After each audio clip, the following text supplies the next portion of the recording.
Ready to go? Yes. All right. Do it. Okay. Hello. Welcome to our fourth episode. Hi. And this is our anime podcast. We're going to our regular schedule Yes. of doing 2 episodes of each anime right now. After struggling from school. After struggling from school and dealing with some personal stuff, yeah. We're doing 2 episodes of each. Violet Evergarden and My Hero Academia. We're going to start with Violet Evergarden. Mm-hmm. And just some quick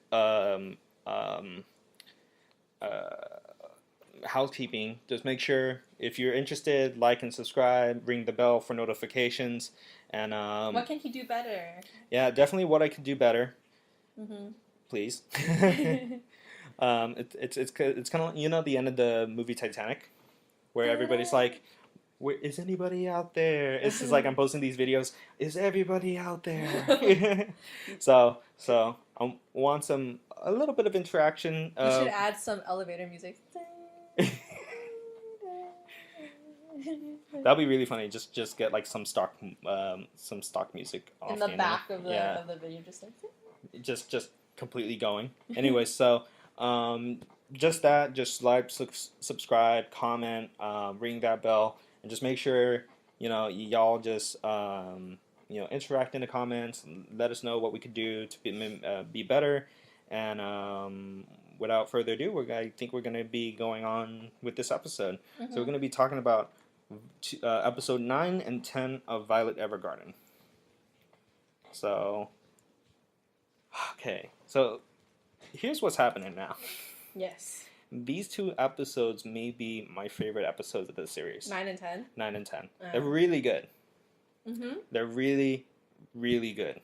It's like after having the 4 episodes we had before of having these smaller kind of stories where Violet is kind of getting to terms with figuring out what love means, doing her job as a auto memory doll. This is like a culmination of like all those things coming together. It was it's really like sad. Kind of like getting there. Uh-huh. So episode 9 is a continuation of what happens before. Violet is still kind of like following the ghosts of her past. Mm-hmm. But and she's getting to the point where it's like it's what her boss, the president, says at the very beginning of the president? The president of the CH company. Yeah. Is what he said in the very beginning, that Violet is kind of like burning in the inside.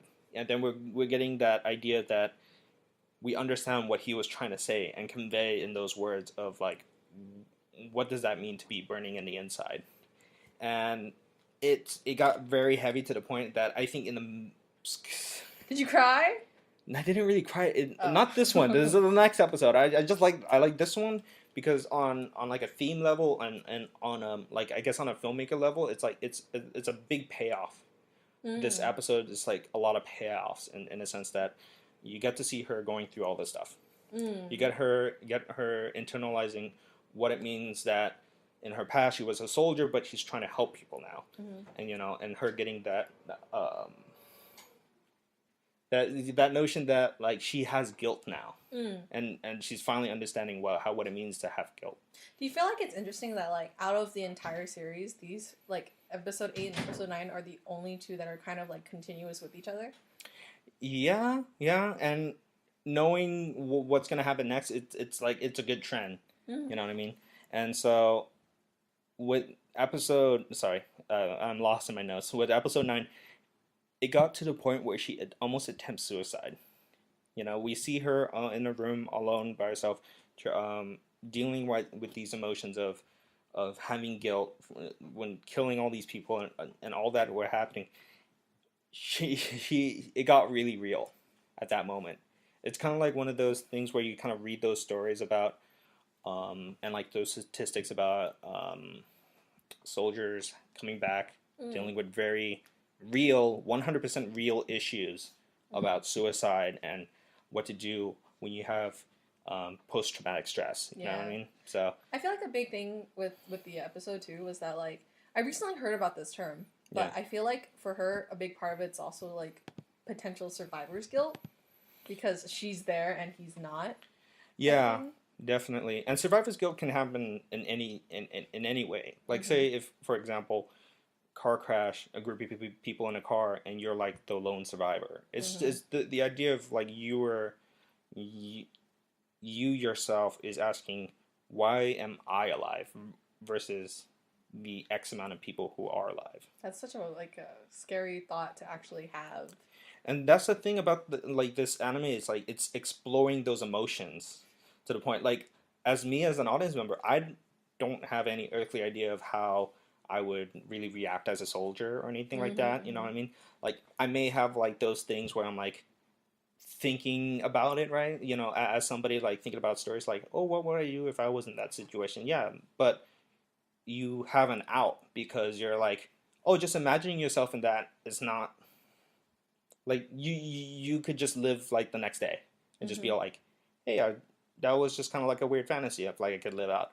But this series, or at least this episode, it makes you kind of like stay in that emotion. Mm-hmm. And what I liked about this episode is that when she was at that level, the other half of the episode was trying to be like, okay, this is how you could come back from it, Mm-hmm. or like here's how you could recover. You know what I mean? One of the summaries they said it's like she's trying to come to terms of like both her past and what she's doing now. Mm-hmm. You know what I mean?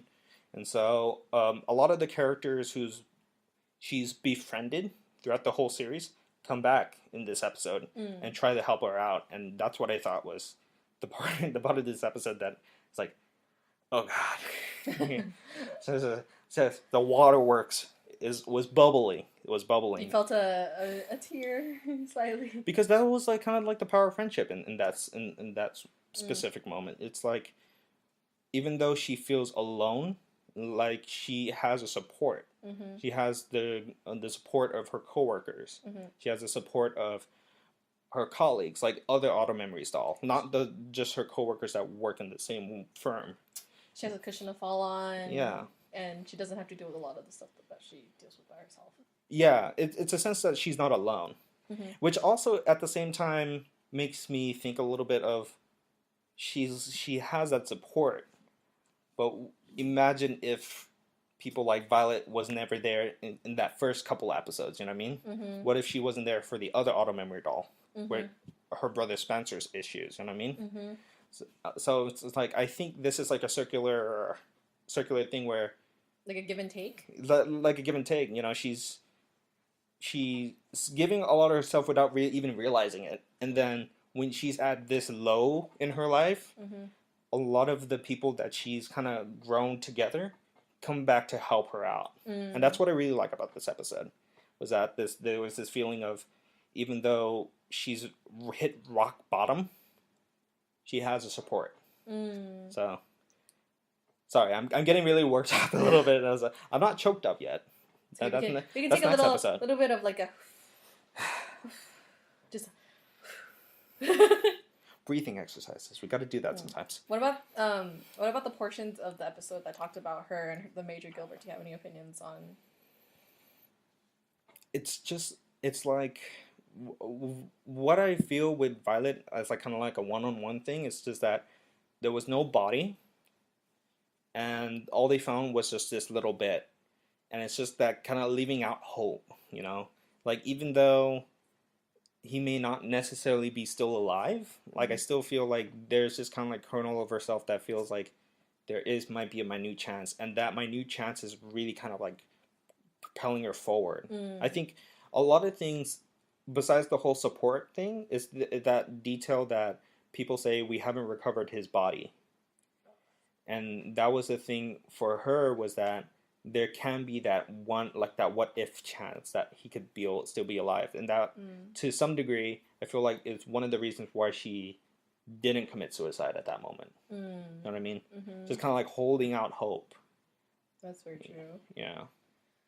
Ugh, it was a very heavy episode. It was. And it was dealing with a lot of themes that not necessarily I've seen in anime before. You know what I mean? Mm-hmm. And that's what I really liked about, and this is what I talked about last week, was that this anime is so grounded into a level of like like movies or like really serious television series. You know what I mean? That um, you know, are diving into these subjects of loss and what to deal with trauma and all this stuff. You know what I mean? So Mm-hmm. that's what I really like about the series, It's really good. and it doesn't hold back to It, some degree. mm, You know what I mean? it's very unforgiving in the topics that it talks about, but at the same time, there's so much like reward for getting through everything. You know, you get kind of like a understanding with her, and in the time that it's taken you from getting to like episode 1 to episode 9, I feel like Violet has kind of grown from being a character that nobody really understands into a character that you could honestly relate with everyday situations. I think I wouldn't say like I didn't understand it. It was just more like I'm very curious to figure out what's going on with this character from an aspect of like they open up with this kind of like ambiguous like, oh, this is a girl in like a bed in a hospital and stuff like that, and like we see characters like Hodgins dealing with some post traumatic stress. You know what I mean? Like when he saw that doll and like the blood ran through like the doll's arm and everything. And like he's dealing with his own things, you know what I mean? Mm-hmm. So I was from the very start, I was very intrigued with this series and how they were going to deal with these subject matters and present that to the audience.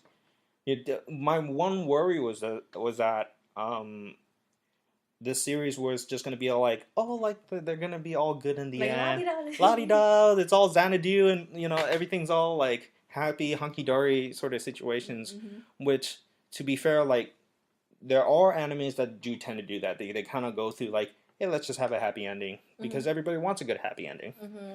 But the thing about this series that I learned is like this. There is happy endings, but there are serious consequences. You have to go through like the trials and tribulations before you can be satisfied and like happy with yourself. Yeah. Mm-hmm. Do you have any criticisms about Violet Evergarden so far?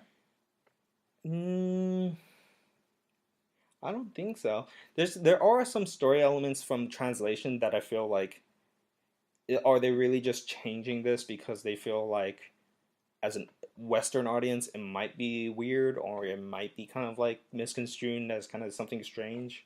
Like the whole translation thing of like the princess and the age difference and stuff like that. And I was just like thinking, well, if this is like the past, like say post World War One Europe, I guess to some degree you could try to work that in. You know what I mean? Mm-hmm.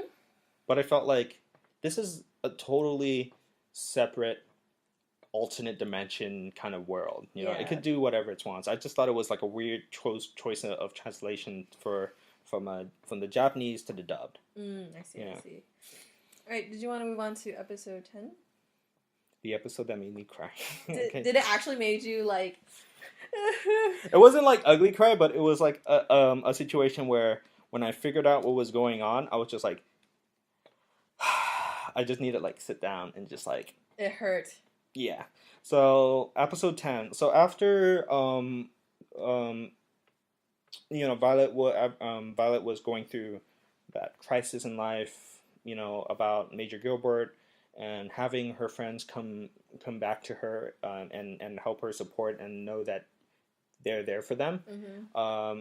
She gets contracted for another gig.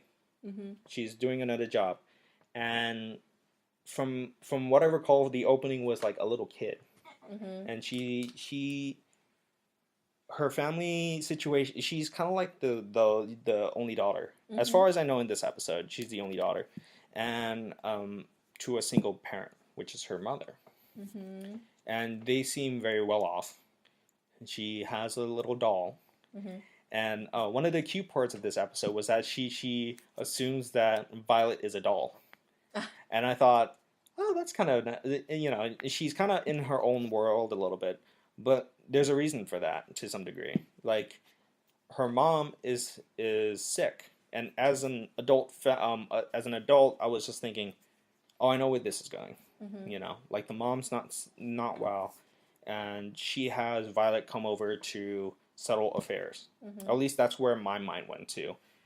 It wasn't necessarily the daughter, because the thing that kind of put me into that kind of frame of mind is that the daughter was just kind of like playing on her own, and the mother it's not necessarily the mother didn't care. It's just that the mother is just trying to like keep her around and make sure that nothing's.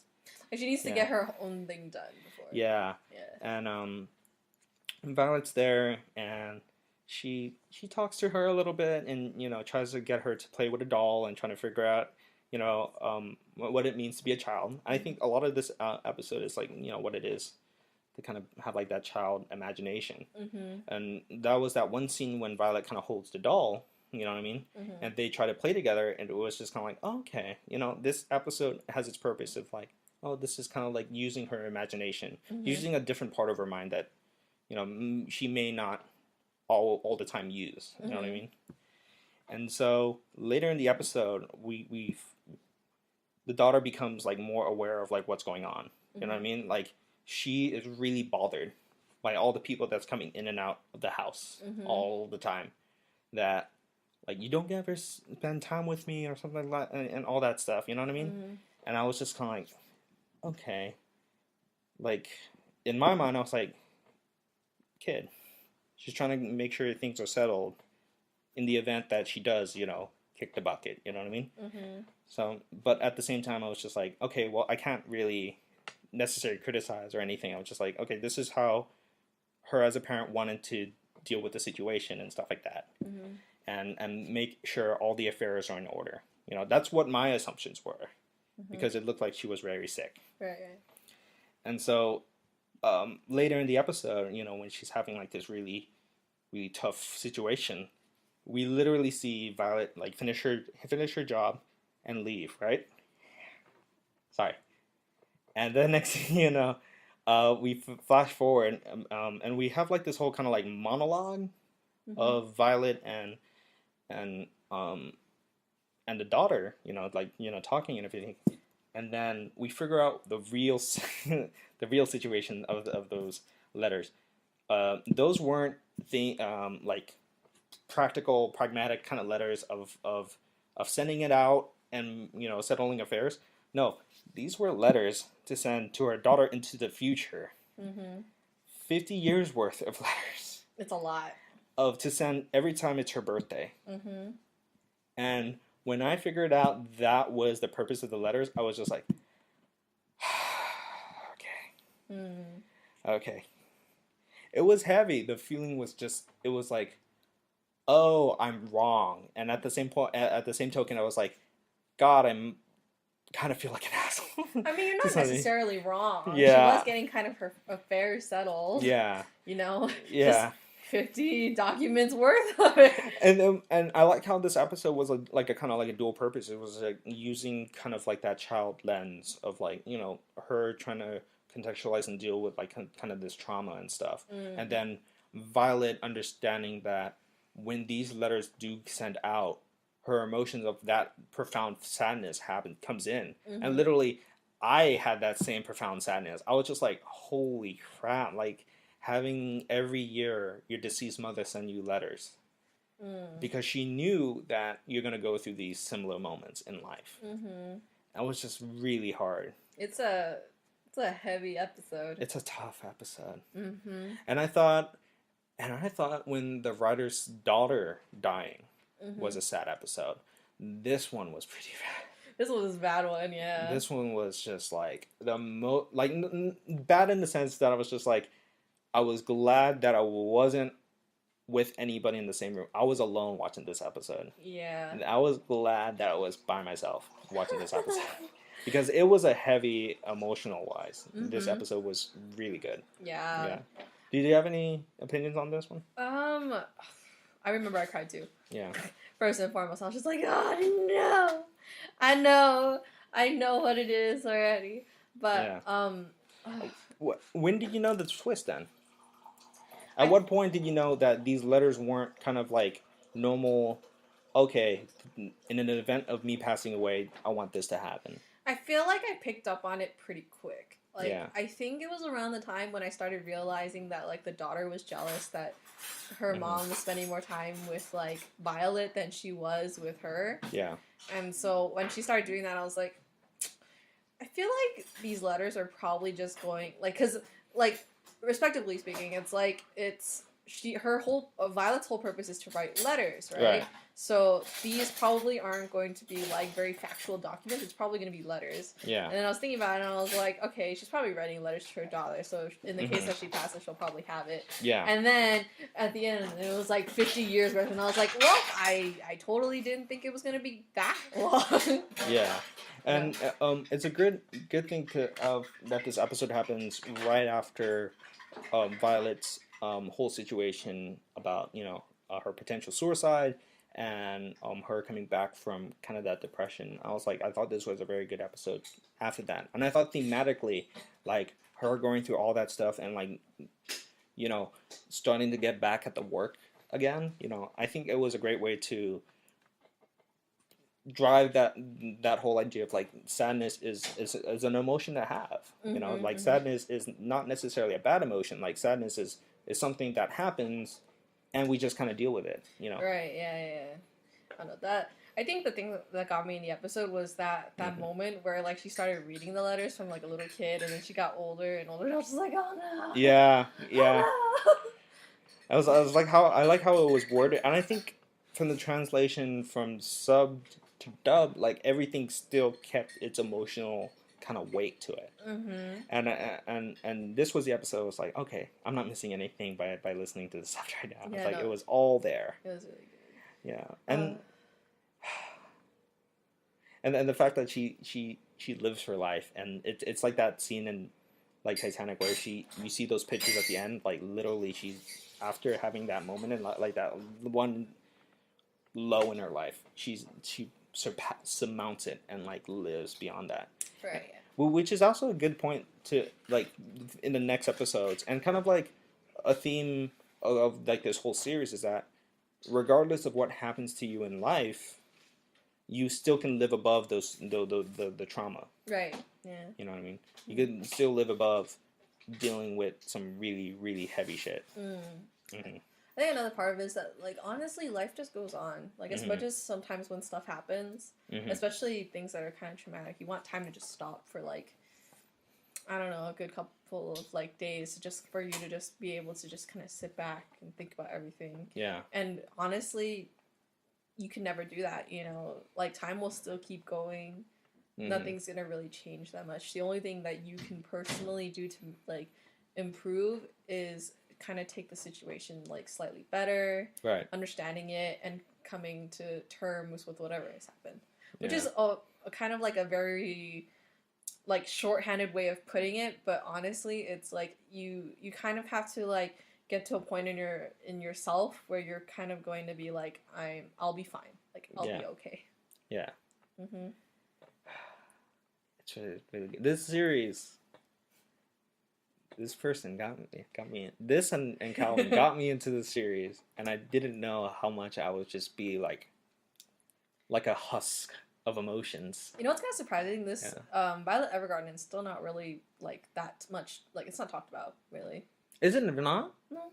Really? I don't think so. No. My assumption was if it was popular enough that it got a dubbed, then it has to have like a pretty good following. That's my. That's my barometer. Like, if it's worth getting a dubbed, I'm pretty sure it'd be worth watching.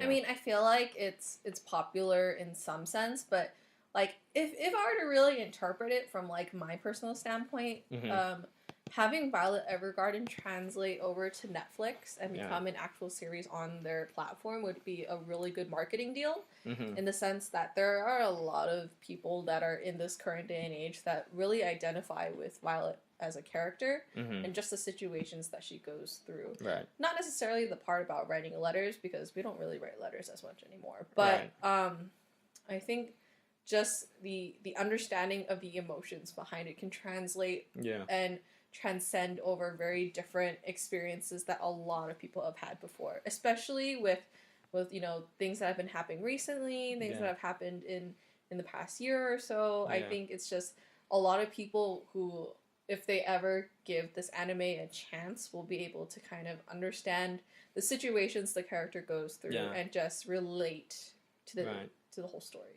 And it's not and it's not like you have to be a soldier to kind of like, hey, like to understand this like 100% of the way through. Like these characters are so well realized that I feel like even if you don't necessarily have the same similar paths in life, you feel empathy and understand like this is, you know, not normal, you know, like going through these situations, after a war and all this stuff.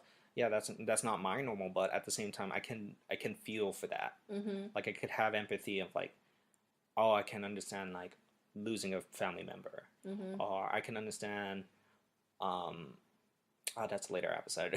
I could understand having emotions where you feel like you're the last person, you know, and like kind of like why me, to some degree. You know what I mean? Everybody kind of goes through their own trials and tribulations in Definitely, life, and I think with anything kind of like this kind of anime or anything like that, right. A lot of things are subjected to your own interpretation. Definitely. And then when it kind of goes over into real life, you know, everybody deals with different things, but just because your situation is not as bad as someone else's doesn't mean that your situation should be something that is ignored. Yeah, it should be ignored. And I also don't like that.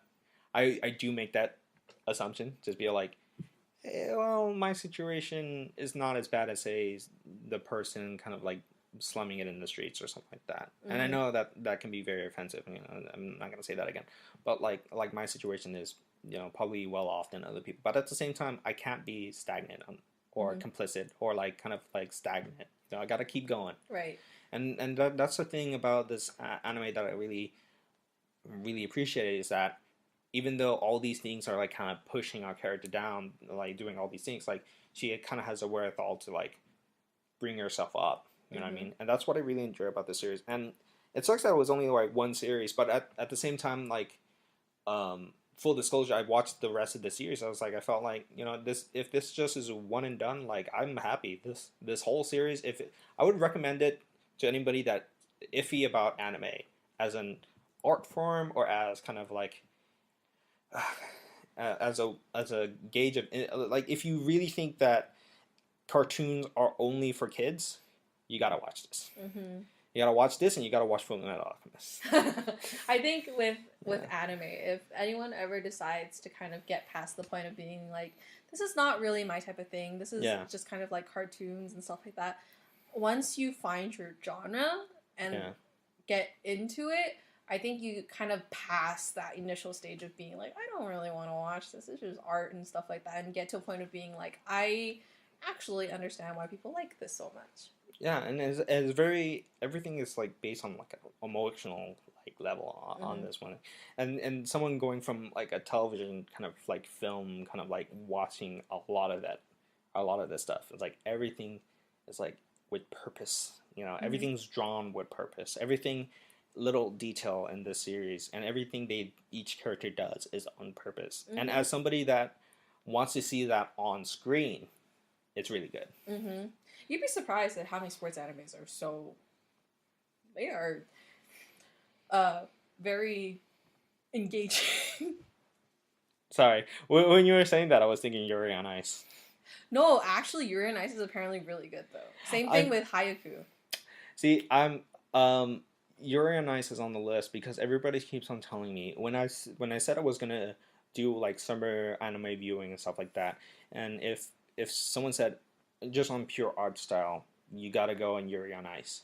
And I have no issues about like it being like a same-sex thing. I was just kind of like, there's so much anime out there. But ever since I started this series, I was like, maybe you'll like take a dive. I'll take a dive at it. Maybe I'll learn something about myself too. Hey, I mean, if there's good-looking guys. Hey, I don't discriminate. We still have a good amount of time left. We do still have a good amount of time. Do you want to switch over to My Hero? I think we'll end on a higher note and switch over to My Hero Academia. Okay. You know, after having a cry session. So sad. A little session, just like, okay, breather.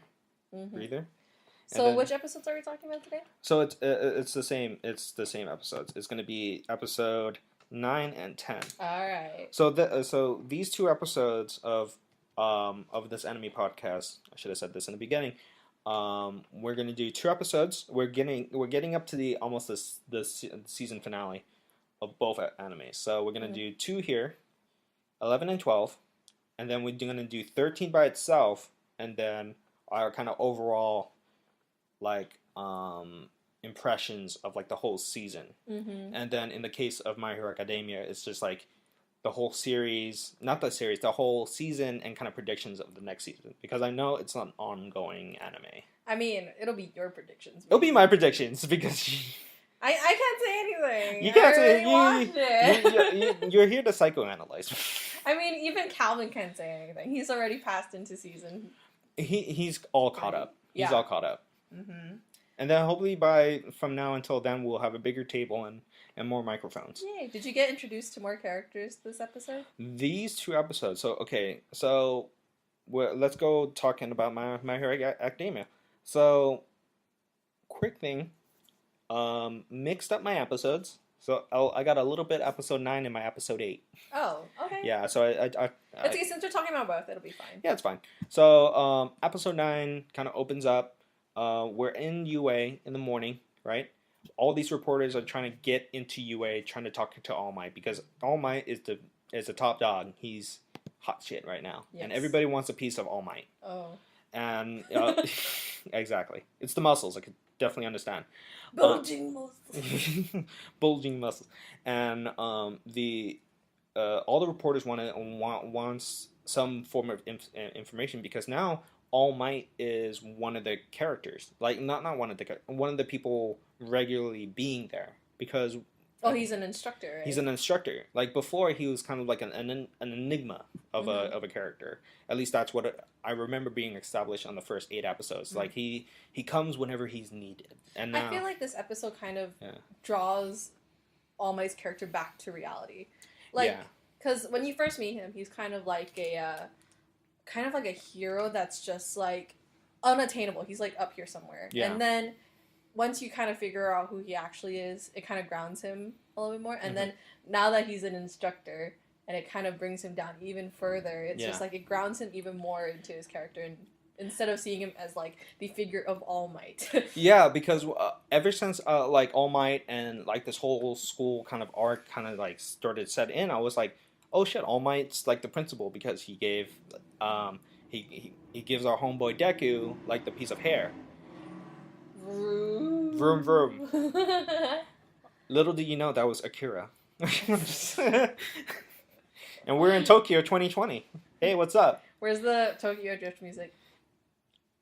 I think we got 2 different anime things. No, going I on. know. I was just tossing it. You're just tossing it in? Okay, fair play. Oh my god! Imagine the opening of the 2020 Olympics is like drifting. Dun, dun, dun, dun, dun, dun. It's like running in the 90s, playing in the background. Oh god! Oh god! And anyways, okay. Enough of the motorcycle. It kind of really brings it home in the sense that like these characters are inhabiting kind of like a world, because like a world that's very similar to ours. You know what I mean? Right. Because if you have these larger than life superheroes and to some degree kind of like these kind of creatures out there in the world, like of course they're going to be treated as like celebrities, you know. If they're doing good in the world, and if they're doing all this like stuff, like of course they're going to be like, I want to figure out who this guy is, I want to be just like him, you know. Of course Deku is one of those characters, like I want to embody this kind of person as not just a role model, but a person of like, hey, I want to live up to his legacy, sort of legacy and his status, you know what I mean? And so the reporters tried to talk to the students. So first Deku, then Kanchan, Obakugo, and then Ida, and it's funny. I love Ida. He's fucking funny. He's just like, so I'm gonna talk about this, and like he's all like very fact oriented, all this stuff, and like all the reporters are just kind of like, I just wanted a soundbite. I just wanted some information, not the whole novel. And then we learned that as the reporters try to get into UA, these walls come up.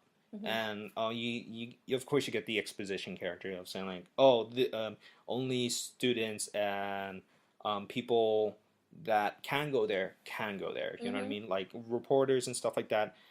They try to block it off. Right. Yeah. I mean, they do. I mean, the school also has a reputation of being the best superhero school among all of them, and I think like the provinces of Japan. Yeah, provinces. Yeah. Provinces? I guess next episode we'll figure it out. Yeah. I think it's prefectures. Prefectures. Prefectures. I know it started with a P. Yeah. Okay. Well, here's the thing. I'm going to Japan in June, so I should learn all this stuff, right? Take me with you. You'll be there. Ghost Kalani will be with me. I'll take a piece of each. Just get me a figure. No. Get you like a 5-inch Deku. No, give me a waifu. I'm just kidding. Anyway, so going back, what else happens in the episode? So, well, cut to after the wall comes up. I mean, just like current administration wants a wall. Sorry. Oh no. After the wall comes up, blocking all the reporters. Oh, you mean Aizawa in this episode, don't you? What? Aizawa? Which character? He's the instructor. Oh, the instructor. Yeah. Cut to the instructor, and him talk. I'm really bad with names, and this anime is kind of like my bane of everything. But you met Ida. I met Ida. A lot of these characters are like the ones that stick to me the most are the ones that kind of stand out, or the one that for me on a personal level I feel like it stands out. So Ida, Deku, Bakugo. It'll take you a while. It's gonna take me a while. Like I gotta Game of Thrones level like little chart of all the names and all the relationships and stuff. So anyways, we meet a homeroom teacher. Sorry, go again. Aizawa, and he comes up with he says like, oh, good job on the previous day and all this stuff, and there's like this next task, and everybody's just like, what is this crazy next task? And because our expectation as an audience member, we're just like, okay, there's some crazy shit going on. We're gonna be ready for it. It wasn't. It was a normal like class thing. They needed like a class president. Oh yeah. And our homeboy Deku, guess what? He gets voted as one of the as the president.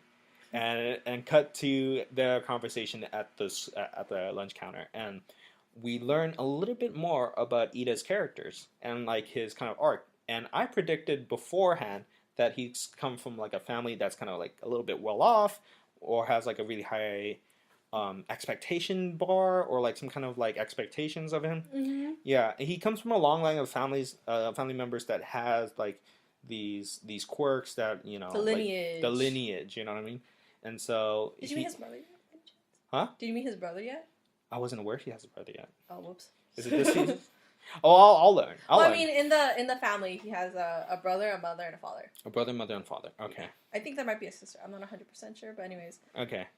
And as we're learning his past, next thing you know, fire alarm happens. And not fire alarm, but like some form of alarm. Some form of alarm.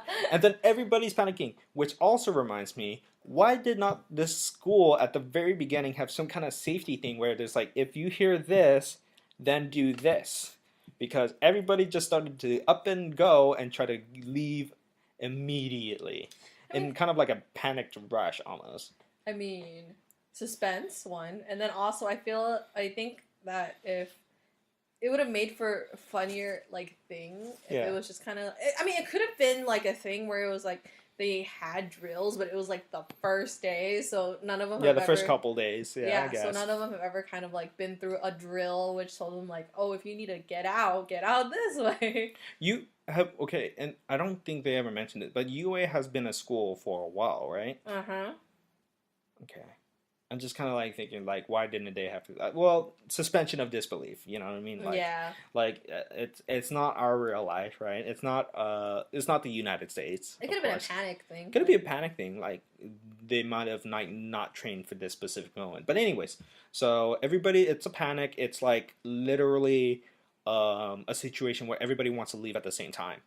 And I can't imagine. Doing an event. And something goes wrong, and everybody's at a panic. That is my nightmare situation. Planning an event when all hell breaks loose, and then people panic, and that's something that gets my blood boiling. Not angry, but just kind of like I'm just gonna pass out. Like passing out would be the preferable thing right now. I mean, working in the major that I've done so far, like it's apparently a common occurrence that when you create like an event, like something like everything will never go perfectly. Like something will always happen usually. Yeah. And like I had a professor who recently had kind of like a like some proposal that she had to do, and whatever she had to present was not ready, and so she had to finesse her way through it. So panic honestly is like a very big thing, especially if you have to be on the fly about everything. Yeah. And so nightmare situation, everybody tried to leave, and so Deku, I forgot the Zero Gravity Girl. Ochako. And or you can be like, ooh, rah, Kaz. Ooh, rah, Kaz. Ooh, maracas. Maracas. Sorry. Well, for the work I do as an intern, we have a place called Maracas. Hey, think about it like that. Ooh, yeah. Maracas. Ooh, and maracas. So, Zero Gravity Girl. Ochako. Uraraka. Maracas. Ochako. I feel like one day you're gonna slip and you're just gonna be like, oh yeah, and that one character, Maracas. Oh god. Maracas. We'll get demonetized for that. I'm just kidding. Oh, no. Anyways, those three, including Ida, are talking about like what's going on, and they figure out somehow the press gets in. So we don't know now anything or say anything yet as an audience member, but we're just like, how did those like journalists and like the media people get in? Which also I forgot to mention, when they were talking about the whole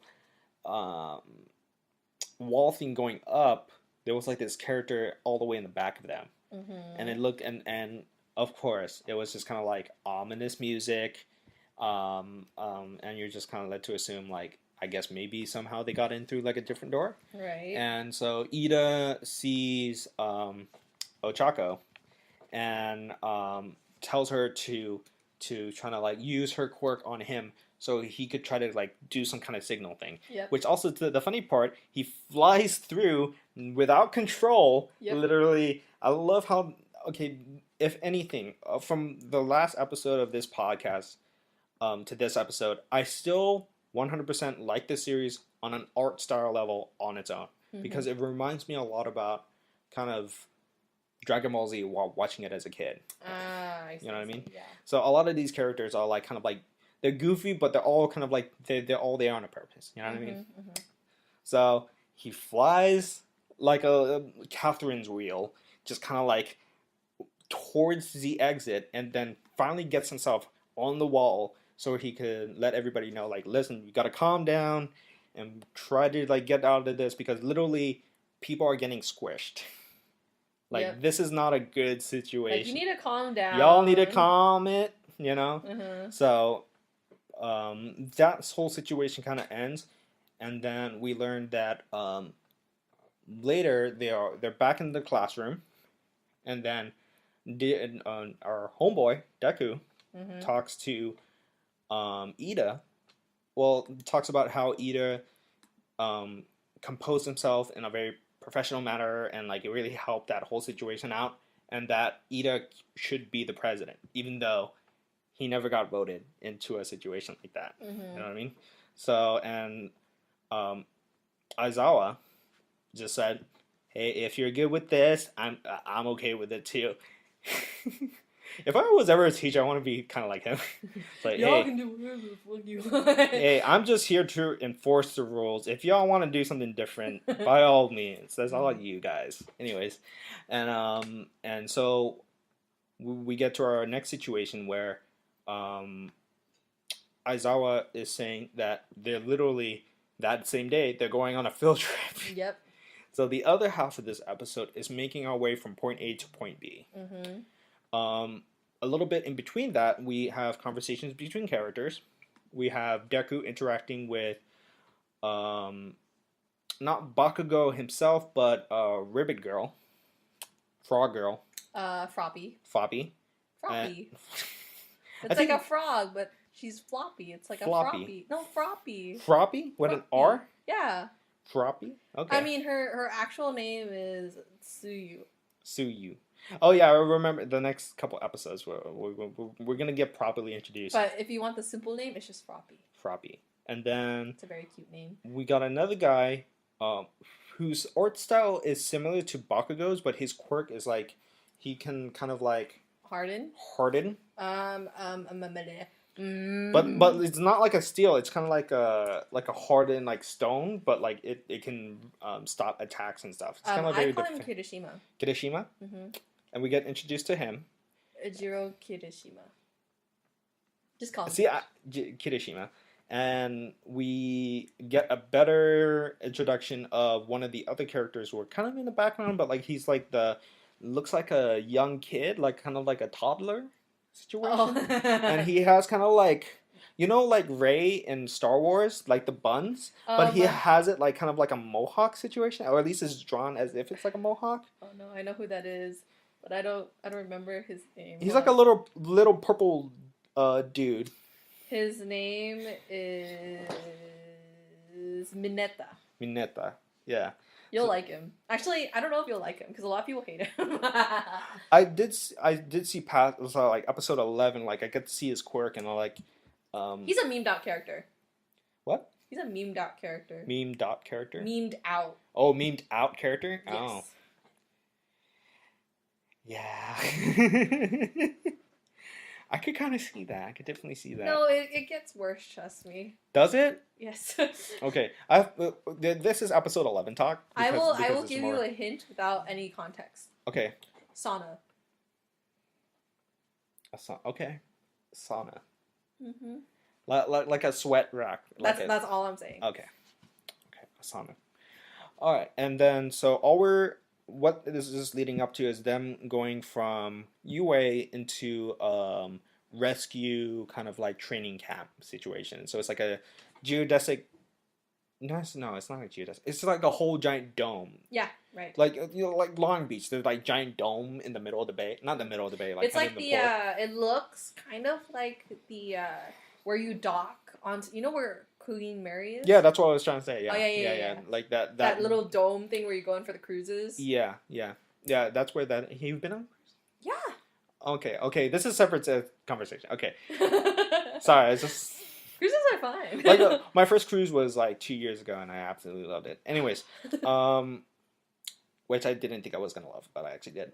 And then in between them going from point A to B on the bus, we see All Might, trying to save every situation and stuff like that. Mm-hmm. And like when we get to the dome and we see a new instructor, by the way, named 13, mm-hmm. which is Michelin Man or Michelin Woman mm-hmm. situation. And I was just like trying to figure out what is her quirk. Mm-hmm. Because all she did was just kind of walk around, introduce this area. Did they reveal the quirk to you? I think episode 11 it does. Okay. Wait. No, episode 10 does. Sorry, I'm trying to figure out these episodes because I just kind of whenever I work out, I just work out in a set amount of time and like whatever episode I watch, I just watch. Right.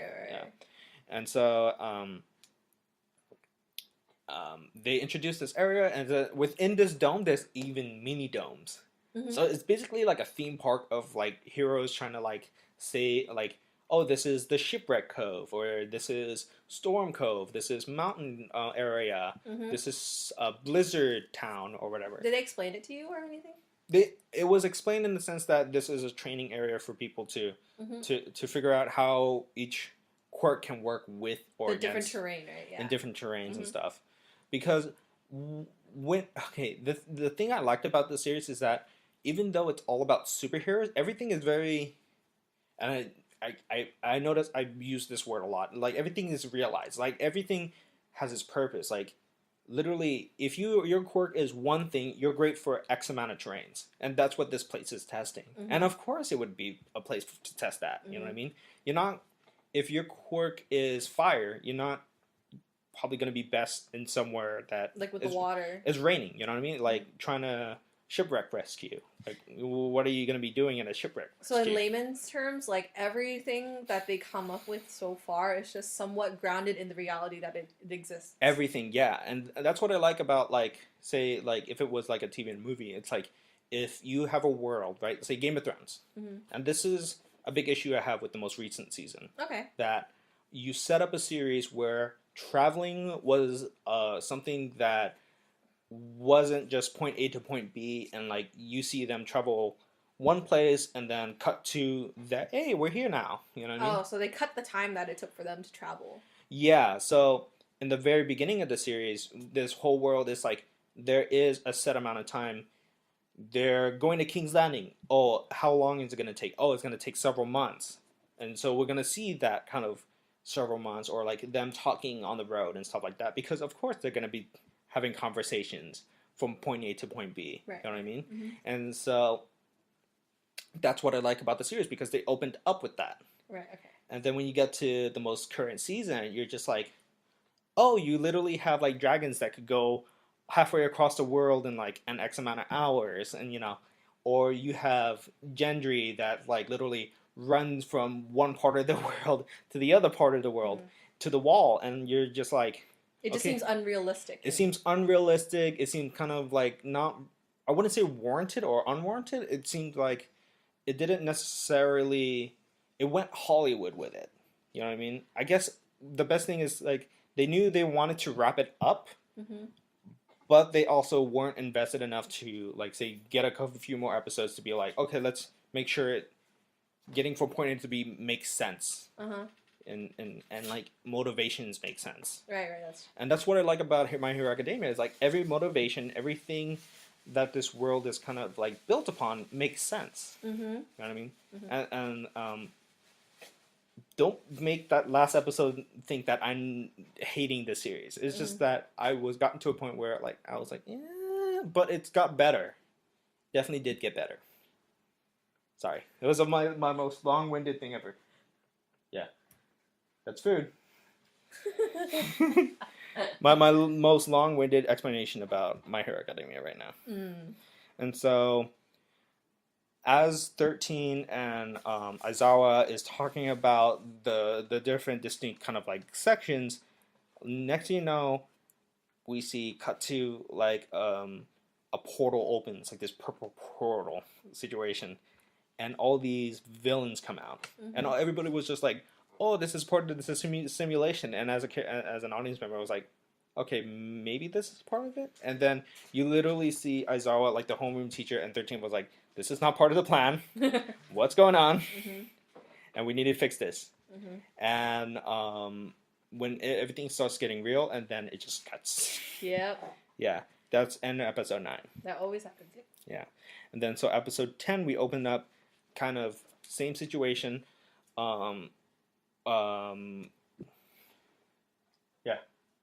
Yeah, same situation.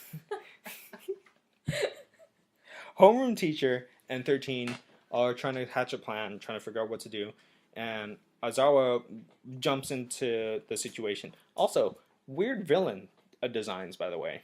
But they're very interesting. Very interesting. There's like this big crow thing, and like this crow with like bug eyes and like a little brain thing.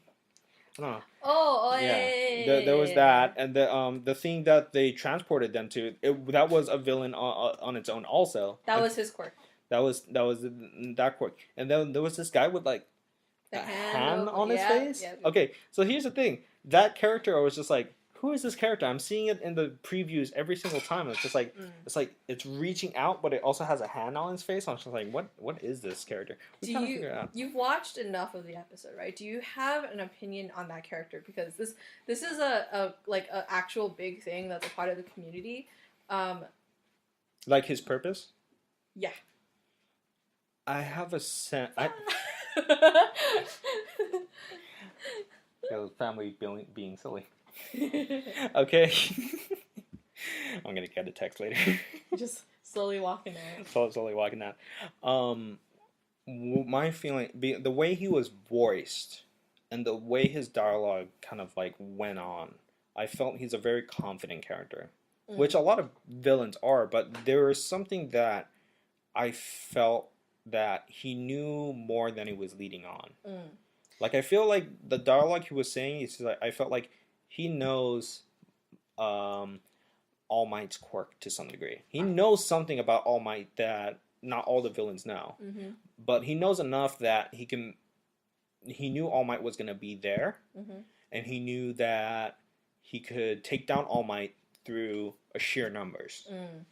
So I don't know if he knows that All Might has an injury. I don't know if he has some kind of like intimate knowledge, kind of like Fantastic Beast knowledge. You know what I mean? Mm-hmm. Without going too much into it, I feel like a lot of people have kind of like some problems with his character, like initially. Okay. Um, As far as I know, I don't necessarily have because I got up to the end of episode 11. okay. And you know the big cliffhanger on that episode. I'll put it like in Okay. layman's terms, like a lot of people, if you ever will get to the point of looking at videos, they compare him to somebody else Okay, was somebody else within the series or somebody else in the series. Oh, okay, so I was gonna like But a lot of people will say that this person is better than. this person. Okay, But then his character develops just like Bakugo. eventually. Yeah. Okay, still a little salty about that. Here, I'll say it this way, and you can take it however you want to. So, Mhm. the gripe that a lot of people have with his character is that he's very similar to Marvel villains. Oh, like the Marvel villain problem. Okay, I see what it is. But like, I'll just say it like that. But like, if you want to like look into it further, if as you're watching, you can kind of like see if maybe you agree with it or disagree with it. I do have a feeling that he just wants All Might. My sort of kind of angle was that he just wants to kill him. I guess, but he has some form of knowledge that he's not leading people on. So that's the only angle that I have so far of him. You know, or that's kind of like my first impression. Okay. And to some degree, I also felt these villains are villains for villain's sake. Mm. You know what I mean? Mm-hmm. Have you watched Venom yet? No. No. Okay, never mind. Like these villains are for villain's sake. Like there are Like just bad guy. Placeholder. Like a place. They're a bad guy to have a bad for the sake of having a bad guy. Mm-hmm. I do get that sense too. Mm-hmm. I to some degree I understand the whole kind of like Marvel villain thing. You know what I mean? Because you're in an encapsulated 2-hour movie, and it's not hard because Black Panther had like one of my favorite like antagonists, and also Avengers Infinity War had one of my favorite antagonists ever. Mm-hmm. You know what I mean? So like it's not impossible to have a good villain. There's so much I want to say, but I can't. Oh, for My Hero Academia? Yeah. Oh, I was thinking Infinity War right now. No, like Sorry. We'll see later. Like if anything, we'll do a roundup of season 1. I'll do my predictions, and you have that whole idea of like he doesn't know what's going on. you know what? Just message me if you ever get to a point where you see an alleyway. Okay. But that's the thing. I'm gonna see every single alleyway. It's like, the alleyway. What's going on? But anyway, yeah, no. So they start off the fight that's in the USJ, right? Yeah, the USJ area. Mm-hmm. They start the fight, and that's episode 10, and we learned a little bit that like the one of the big enemies there surrounds some of them in like a little kind of bubble, and they teleport them into different areas. Mm-hmm. And in this episode, you see Deku, Frog Lady, Froppy. It's the cutest name in the freaking anime. Froppy, and Squirt. Just call him Squirt. Yeah, Which one's little dude. Oh, Mineta. All go into kind of like the shipwreck area with all the aquatic enemies. Mm-hmm. You see some other characters teleported to other places, and the thing I like about this episode and last episode, the only thing I remember of like old animes back in the day, or like say like Dragon Ball, or say for example, I know this is going to be very very polarizing, but Ruby. And some people don't think Ruby's an anime, but I think Ruby is kind of an anime in the sense that it kind of went backwards, like because it started in the U.S. first and it was an online kind of like show. I don't think people regard it in the like because it came up in a different format. Does that make any sense? Yeah.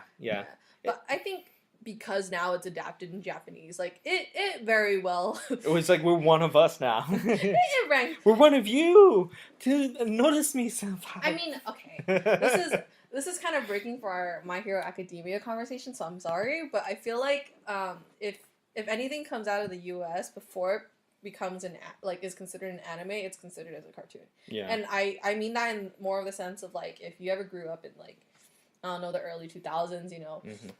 Not to say that anyone past 2000 is, but it's like everyone's very well recognized with the like Sunday or Saturday morning cartoons and stuff like that.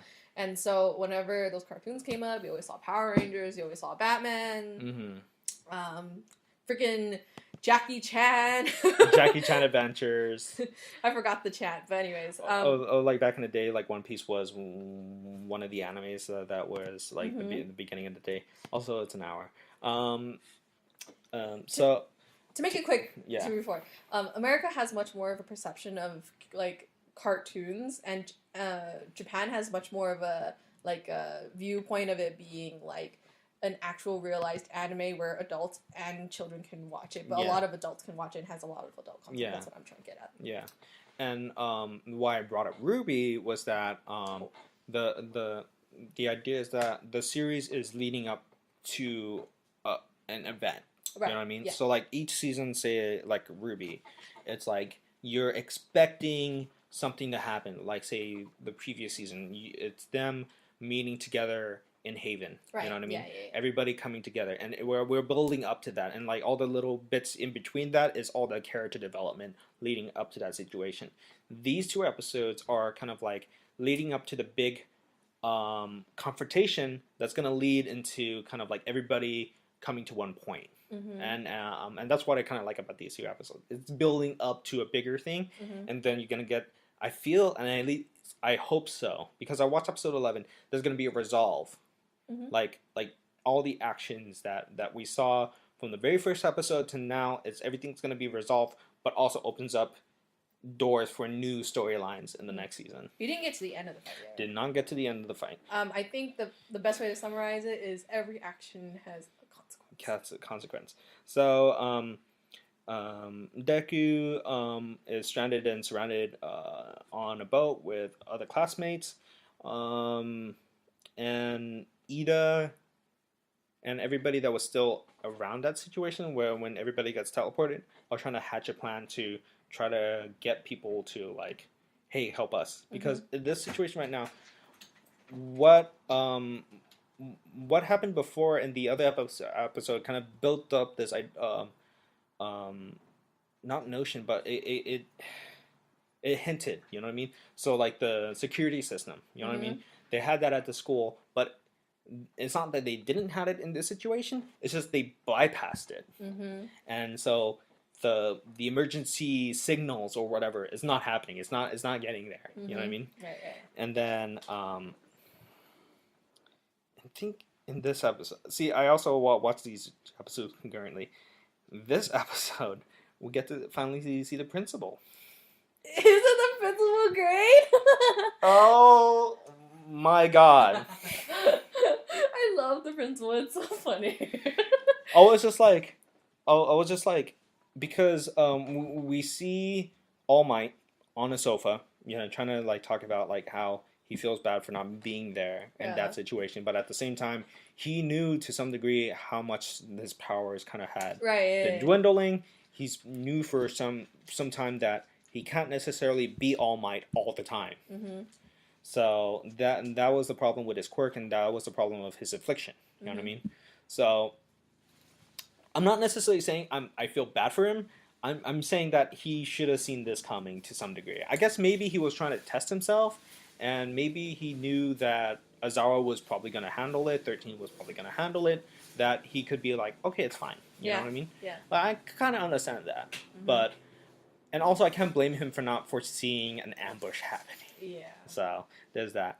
But it's a great way to kind of like introduce this principal character, which is like the most cutest amalgamation of a bear and like maybe a hamster or something. I think it's a rat. A rat. A and mouse. A mouse and a bear or something. I kind of want that as a plushie now. I was just like, I don't care if you're an adult. I just found like keep you in like a little stuffed It's so toy cute animal. though, isn't it? And I thought that was the laugh out moment in that episode. Yeah. It says that Nezu appears to be a possible combination of several different animals, including a dog, a mouse, or a bear, and he mostly resembles a standing humanoid mink. It is the cutest thing I've ever seen in my life. Doesn't matter. It's a really cute character. And so, and all these episodes end with those situations. Ida and the group in 13. Azawa fighting majority of the villains out there. Mm-hmm. A lot of this episode is just set up for like longer fight sequences, and you see this in a lot of animes, and of course, to some degree, you see this in like say Ruby, mm-hmm. and this is to some degree. If Calvin was here, that would probably be his gripe: is that all these episodes and seasons, or they always cut. Like the dialogue heavy episode is never gonna get action, but the next episode after the dialogue, they need you to come back. They need you to come back, yeah. But at the same time, because everybody complains, it's like, oh, why don't they do 22-minute episodes? Well, their production company, it's their decision to do that. Yeah. So, as much as like I want it to be longer, like it's not my decision to make it longer. So therefore, I'm just like, okay, I'm just gonna go for the ride because I love the series enough that I'm willing for them to take me on the ride. Did they tell you about Aizawa's quirk yet? Aizawa's quirk? Yeah, it takes away the quirks of other, and you get to see a lot of that in this episode. How do you feel about it? I feel like, okay, well, here's the problem. What I'm gonna say, it's informed by the later episode, and we haven't gone to that yet. But his quirk is really interesting in the sense that he's affecting other people. Mm-hmm. But that does take a toll on him to some degree. Yeah. That definitely got to take a toll. Because a character had that influence other characters. And that's the thing about this series, is that each quirk has its limits. Mm-hmm. And that's what I like about the series. You know, that's why this transcends Dragon Ball for me. Mm-hmm. Because every quirk has some limitation, right? Yeah. And it's all grounded in that kind of sort of situation. Like, these are the rules of the universe, therefore they're going to follow it. Mm-hmm. So that's why I like about this series. Like, each... And I gotta say this, like, I feel like his quirk has limit. There's probably a reason why he's that type of person. So, so that's my impressions of that. Have you seen his weakness for the quirk already, or? No, yes, but I don't want to talk about it until we get to the next episode. Okay. yes and no. Okay, cool. And Deku's on the yacht, and then a bunch of classmates are in different places. And so that's where we leave our episode in this situation. So, do you have anything about this episode? I can't really say much because a lot of it pertains to the next couple of episodes. Mm-hmm. But I do like how, like, did you hear enough about like the Nezu, like Principal Nezu talking with All Might about like his quirk and the limitations and stuff like that? It was. I felt like he understood All Might and what he's going through. And like the plights, right? And like his plight and stuff like that. And say, listen, you are in a situation where you're more better off being a teacher than you are being a superhero. And you got to really consider those options in life and stuff like that. Not to say he's worthless or anything. Like, none of that is there. You know, like, not to say that he's can't be contributing. He's saying that you can contribute being not an active member, but a member that can be a tool to, like, say, hey, I'm here to pass on whatever I have to pass on to the next generation. You know what I mean? And I thought that was a very powerful message. And of course, he's a principal that actually is a principal, actually doing his job and saying, like, listen, this is what's happening right now. I'm very sad for you, but at the same time, you gotta learn your limitations and make sure you have a gift that you have to pass on to somebody else. You know what I mean? So I really enjoyed the principal character, even though I want him as a stuffed animal. Maybe they have it. Maybe they had it. I mean, I think the one thing I took out of this episode was just I appreciated how many more characters got introduced.